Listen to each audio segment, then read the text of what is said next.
දුෂ්ට රක්ෂයා සහ සුරංගනාවිය.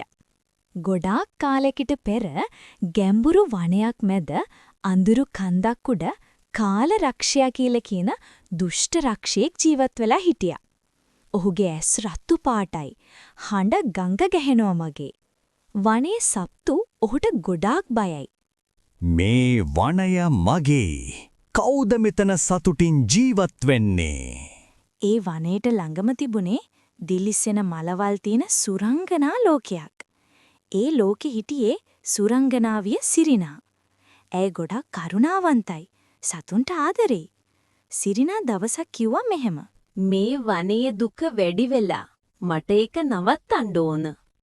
එක රෑක රක්ෂයාගේ කෝපයෙන් වනය අඳුර වෙලා ගස් වියලී යන්න පටන් ගත්තා. ඒක දැකපු සිරිනා බය නොවි රක්ෂයා ළඟට ගියා. සිරිනා ඇහුවා, "ඔයා මෙච්චර කෝපෙන් ඉන්නේ?" රක්ෂයා පුදුම වෙලා බැලුවා. මට කවුරුත් ආදරය කළේ නෑ. ඒ නිසා මම ලෝකෙටත් වෛර කරනවා. සිරිනා මෘදු හඬකින් කිව්වා. කෝපෙන් ලෝකෙ විනාශ කරන්න පුළුවන්. ඒත් කරුණාවෙන් ඒක වෙනස් කරන්නත් පුළුවන්. ඒ වචන රක්ෂයාගේ හිත ඇතුළට ගියා.